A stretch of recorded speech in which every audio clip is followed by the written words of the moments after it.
Hey you guys, happy Sunday. All right. Guess what? I can use both my hands. Ooh. All right. I'm excited about that because usually you see me like one-handing my phone, but my son made me this cool little video stand, like phone stand from like a recycled credit card or something. So I'm using it. Anyway, first of all, before we get into it, let me just quickly say and I just got out of the shower, so there's no makeup. Sorry, guys. It's whatever. Um, Thank you guys for rocking with me, especially just through everything, and let me rock out with you guys too. I really appreciate y'all allowing me to help you on your healing journey because you guys definitely do the same thing for me. It's not just me talking to y'all, it's your comments and things like that. I hold them to be like incredibly valuable, and I love y'all a lot. All right. Um, just quick, as far as the video that I posted yesterday about my art being stolen by the ex-narc and used as if it was his own, that's basically, and yes, one of our tribe members definitely made a point, like you don't want to really help him get more clout. At the same time, he's already doing that by using my art. And just don't forget, you guys, passive aggressive abuse like that will come in from the narc sometimes, because that's what he's doing. What he's doing is passive aggressive abuse. It's like, oh, I can't talk to you. Okay, well, what I'll do is steal your shit and I'll use it to gain more supply, which is, you know what I'm saying, a jab. Because how gross is it to use someone who you have abused, use their things to get more people to abuse, right? So I had to address it. That would be, to me, equivalent of if I was your jealous bestie and you wore this perfume every day and everyone loved that perfume and you were the only one who owned that perfume, knew how to make and or obtain that perfume. So I have you jumped, right? And I steal that perfume and then I put it on and I then use your perfume to get the attention of everyone around me, when really the only reason why they like me is because I smell like you. Okay, so now that that's out of the way, I wanted to talk about the narcissist. I realized looking back at old relationships, they all have the same setup. Most of them. So let me backtrack. Not all, but most of them have the same setup. My dad does not have this setup. Okay? My dad actually operates alone. He does not have help getting supply. He's one of those like lone wolf hunters. We'll just put it like that, because they are hunting and we are all prey until we get hip to game, right? So let's not include him. He might be more malignant or something. I have to study that more. So I wrote down a list of the things that they all have in common. And when you see this in the future, if you see this in the future, and I hope you don't have to, then no, that's some narc shit, okay? I completely forgot about my last relationship years and years ago, like 14 years ago now. It was with my son's dad, right? This is way before I even recognized what narcissism is. I've never even heard of it, right? But when I look back, he had all these traits, and so did the one that I just divorced a few years back. They had the same thing. Here they are. Ready? Take it down, or rewind it and write it down. All narcs have a bad childhood story. Now, if you've had a bad childhood, I mean, a lot of people have, but they don't turn into fucking narcissists. But all narcs eventually will sit you down somewhere early in the game and give you this like childhood sob ass story, right? And you'll be like, oh, and it gets you in, it hits them heartstrings that they're gonna have to cut with a butcher knife later so they can destroy you. So they're gonna have that bad childhood story time. They're always going to have one best friend. They're always going to have that one bestie that, even though you're a decent person, for some reason, even though you don't know that bestie, the minute you meet that best friend, something about their presence makes you cringe. Like, you have no idea. You're not even the type of person that meets someone and instantly does not like them. But something about that one, when you meet them, you're like, ugh. Your spirit feels like someone just rubbed, feces on it. That's how nasty that best friend's vibe has, right? And that best friend is going to play a key and major role in you guys' entire relationship. Because, mind you, every time something goes down, that best friend is somewhere sprinkled in there, aren't they? They're somewhere in the midst, right? Always. So you watch out for that best friend. And I'm talking about the best friend that they're overly close to. Now, women, I can't speak for guys that are dealing with a narcissistic woman, because women are naturally kind of like clingy to each other, close to each other. When they have a best friend, their best friend, they talk all the time and stuff. But when it's a man doing that shit, you better watch out for that DL boy vibe. You know what I'm saying? All right, that best friend that they can't seem to stop chilling with, that they overly chill with, as a man, that is weird. Okay, they don't just have Friday night football twice a month or something. They are like always together, like always, like bitches, like two bitches, right? Watch out for that weird, overly attached bestie. Okay, they also always have the same best friend, mind you, let's go deeper. The same best friend always has a girlfriend, or if you're a man, they always have a boyfriend. Or if you're same sex, I mean, you get the point. They always have a significant other that sets the stage for you to trust this bestie, because the narc wants you to trust them around this best friend, right? And the way that they get you to trust this best friend and them being around them so much is to be like, hey, look, here's my best friend and their girlfriend or boyfriend. Here's my best friend. They're a couple. You can trust it. We're a couple hanging out with another couple. When really, they already know the narcissist, because they're just like them. And they're secretly all fucking each other. They're just hoping to recruit you, right? Right. Keep game, all right? They're hoping to recruit you. So what they'll do is they'll send, if you're a woman, the narc will send his best friend's girlfriend, who is already polyamorous and just as promiscuous and has already sucked both their dicks, right? And been fucked by both of them. They'll send her in to become your friend, right?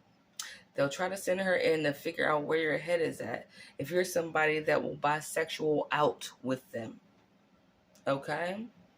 And they'll figure out, and that bitch will report back to both of them, the best friend, which then will report to the narc, right? And they'll all figure out, like, hey, how else do we need to maneuver ourselves to get this bitch to be like on point with us, because we are already all fucking. We would like to recruit this bitch, but let's see what happens. So that peep game with that, they always introduce you to a couple. When I think back to my son's dad 14 years ago, we had a couple that lived downstairs. I'll try to get through this fast so you don't have a long video. We had a couple that lived downstairs. They were our neighbors. Their names were Rick and Sharon. Rick was this little roach looking ass, black as fuck ass drug dealer that was weak as fuck. They sold weed. And Sharon was, really, he was preying on Sharon, but she liked it because she was a victim. This bitch was very studious. She was going to college. It was Sharon's apartment that her parents were paying for, that Rick was living in while he didn't work and sold weed. My ex, my son's dad, we lived above them, right? He stayed going to Rick and Sharon's apartment. He was always buying weed from them, right? This is the dude from Spain, by the way. So if you're getting like a specific race in your head, narcs come in all different shapes, colors, sizes, ages, and all that shit, right? So yeah, it was the dude from Spain. He was always buying weed from them. And then it started to get to the point very quickly, every day it was like, let's go hang out at Rick and Sharon's house. I want to get you close to Rick and Sharon. Why? That's another couple. Why? They would always be at our house too. Why are they always at our house? Same happened with this last narc. Always Dave and this bitch named Danny, always the fuck at our house as a couple. Why the fuck are we always hanging out with these dumb motherfuckers, bro? Because all of them were fucking. I hope you're getting what I'm saying, because I gotta say it fast to combine two stories. This last story with this last narc and 14 years ago narc, to show you that it was the exact same story, just 14 years apart. So in both scenarios, the narc introduced me to a couple, which were their friends. This couple was supposed to be trustworthy. We hung out with this couple all the time because the narc just really needed to do that. The narc always has, and I'll get to that later, an addiction. Anyway, so this couple would always be at our house. Then it would be just like on both scenarios, the guy would just always be hanging out at our house without the female, right? Because really, your narcs on the DL fucking that guy. They're just using both of us as a cover up. Only that bitch knows about it, and they're trying to get you to know about it and be cool with it, right? So in both scenarios, this dude is always hanging out at random ass hours, like when you know it's too damn late, when most couples wouldn't fuck with you because it's dinner time or something. That motherfucker be sitting on your couch. When I woke up in the morning when I lived in Richmond with my son's dad, I would wake up on a Saturday morning. It wouldn't even be 9 a.m. yet, and this nigga sitting on my couch with no shoes on, no shirt. What the fuck are you here for? You got a whole ass woman downstairs. Be down there fucking that bitch. Be over there fucking that bitch, right? Why are you in our house? And why is my supposed man cool with you being here when you're interrupting the fact that we could be fucking or something? Like, what? That's because that's their man. That's their DL boo-boo. Okay? They both got shit on their dicks from each other's asses. That's straight up, bro. That's nasty as fuck to say that, but it's nasty as fuck that they're actually living it. Peep game. So that happens. And when you don't adhere and succumb to the bullshit that they're trying to suck you into, that polyamorous, polygamous bullshit, then that whole group, that couple that was supposed to be like straight and minding their fucking business, those become the first of the gang stalkers and flying monkeys that will later you'll see will be fucking up you're trying to fuck up your life and stalking you and doing all types of shit for the narc. They were always enemies. Okay? Watch out for people. The narc, and guess what else? Those are the first people the narcissist will introduce you to when you first get with them. They'll immediately try to knock out introducing you to that circle. Okay? That little circle jerk, that little threesome that they've been having immediately. And what they're doing by introducing you is being like, presenting you like, here, look what I found. Fresh meat. We're all going to eat. That's what they're doing. You're not girlfriend or boyfriend. You're fresh fucking meat that they're introducing to the pack. Okay? The next thing they'll have is an addiction of some sort, right? They'll always have a fucking addiction. That addiction is usually weed, alcohol, and I mean, if it's something else, then you shouldn't be fucking with them anyway, because I mean, if somebody came out the gate doing crack, or came out the gate doing meth, or came out the gate doing heroin, I mean, like, why are you there? So we're not even going to address that, but usually they're really heavily into weed or really heavily into liquor and shit like that. With my two ex-narcs, it was both weed, like joint back to back. Like as soon as they woke up, they were rolling the joint. As soon as and they smoked all day, and then until they went to sleep, and probably in their sleep they were dreaming about smoking or some shit. And all their friends are like that too, right? Both of them had that shit. And all of them have the back burner supply. That one damn hoe that they just don't fucking give up. They always got that hoe. Now, with my last narc, my daughter's dad, he had the prostitute that he kept saying was an old flame crazy bitch that he used to date, that he found out she was a prostitute and he left her. No, bitch, she was a hooker when you met her, and y'all were both some like straight up whores together. So we're not gonna address that, but she was always waiting in the wings. She was always around, so much so that if I was walking to the store, I would bump into this dumb bitch in the neighborhood, wherever neighborhood he moved to. If I was in that neighborhood, because he would move close to where I live. If I was remotely in the neighborhood, eventually you'd see this bitch walking down the street. What do you think she was there for? It wasn't no grocery stores or nothing. Hoes don't eat nothing but dick. gobble gobble, slobble slobble, okay? And that bitch was there because he was there and they were connected. When it came to my son's dad 14 years ago, he had this neighbor. We had this neighbor. I can't even remember this dumb bitch's name. That when I first saw her and she first saw me when I first moved there, she gave me this look like, you know, like, ooh, like you're the bitch that he like left me for or something, right? Her name was Danielle. There we go. Later on, found out he had been fucking that neighbor. He brought me in there to just make her mad, to be like, haha, I'm fucking her. But whole time he was probably creeping over to her house because she was on our floor. That back burner dumbass hoe that don't give a fuck about nothing. That's just as dirty as they are. Last thing, they'll always have a random job loss to set you up so that you can support them or get mad enough to roll the fuck out.